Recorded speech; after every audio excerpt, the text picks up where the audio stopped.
welcome back to another episode of The Dish. As always, I'm Jalen Russell, joining in by Jalen Gray, giving the latest from the NBA this week. First off, it's a debate that people have been having for a while now since KD has signed with the Golden State Warriors. And now that Klay has dropped 60 earlier this week, people are having this conversation again. If you had to trade one of the big three, being Steph, Klay, or KD, who would you get rid of? First of all, it's a big four, including Draymond Green. I'm not going to disrespect you. I don't want to disrespect Draymond, but we're talking about the shooters, the scorers. If you're going to get rid of one of them, because obviously you wouldn't get rid of Green because he's hard. But I would have to go with KD because I know this may seem blasphemous to some people or surprising. I'm not trying to make a hot take. I honestly just think that when he came in, he obviously disrupted the chemistry defensively. Prisoner of a moment. Klay, just came off of a game two or three nights ago where he, scored 60 in less than 30 minutes. And also, he's been there 5 going on 6 years with Steph. He's been there 4 to 5 years with Draymond. That 3 has been there, for 4 or 5 years. So I don't think you disrupt that chemistry.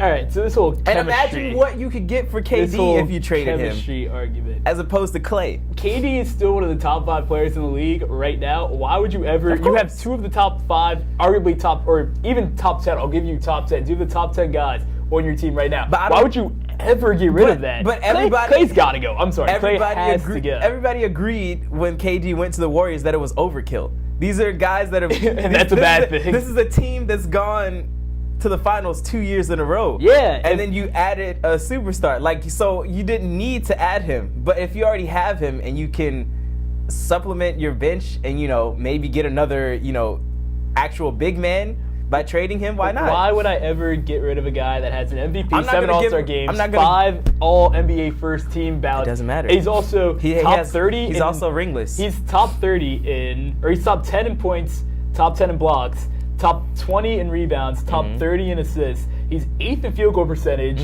28th in three-point field goal percentage, and 26th in free throw percentage. He can run through all the stats. He can run through all the stats. He is head and shoulders above Klay in every single statistical category except for foul shooting. KD's also having, record or career years for rebounds and blocks. So you're saying that he's actually fitting into this chemistry extremely well, and he's playing better than he was. Steph's still playing well. Because their defense is still suffering. And mind you, they're still in the bottom third in the league in defense. And also, player efficiency rating, Klay's is 16.7. The average player is 15. You're paying this guy $20 million a year? Come on. Get rid of him. Trade him for anything. Because he struggled shooting early on. I think that get a big man. I think those numbers are a little lopsided because he struggled shooting early on.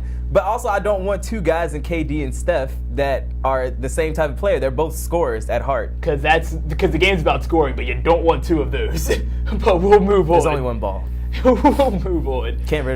The Spurs they had an awful game on Thursday night against the Bulls. Lost 95-91, while the Bulls were shooting 23.5 from 3.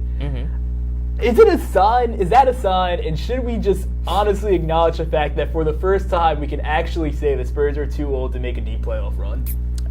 I mean, you can say that. People have said that for the last, 7 years?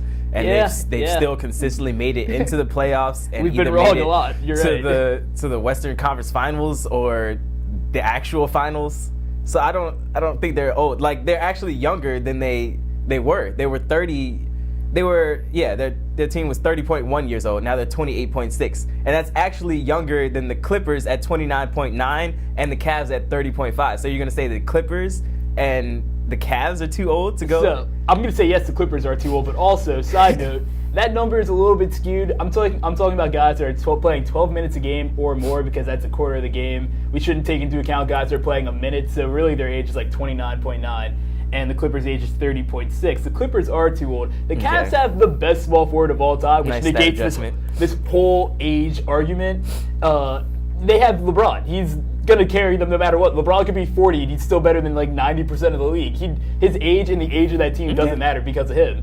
So the Spurs, though, you've got guys, Gasol, 36, Ginobili, 39, Parker, 34, Lee, 33, Aldridge, 31. You've only got 6 guys on your team that are under 30 that are playing 12 minutes per game, and 3 of them aren't even like playing a lot of minutes per game. They're playing less than 20 minutes per game. I think that's by design, so he can actually save them for the playoffs.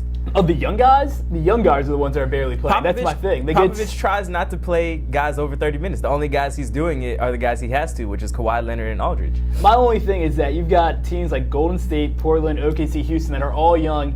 They start shooting well. They start running up and down a little bit, and these guys have to start playing 2 games in 3 nights. I could see the Spurs falling off. But I think and the thing that always smart saved enough them, to dictate the pace of the game. That's true, but the thing that always saved them was Tim Duncan. Now Tim Duncan's gone. I don't know if they can pull it off Tim Duncan anymore. actually cost them that series, I think, in the That's what playoffs happens. last That's year. what happens when you Tim average Duncan 6 can't points carry and you. 3 rebounds. That's what happens when Tim Duncan can't carry you, and now he's not going to carry them again. I see them falling out in the first or second round. They got Pau Gasol now. Not that he's going to replace that's him, the same. but I think Kawhi will get them there. And who's standing in their way besides the Warriors? Golden State, OKC, Houston. But we'll see what happens, I guess. Thanks for watching. That's all we have for you this week. Have a great week.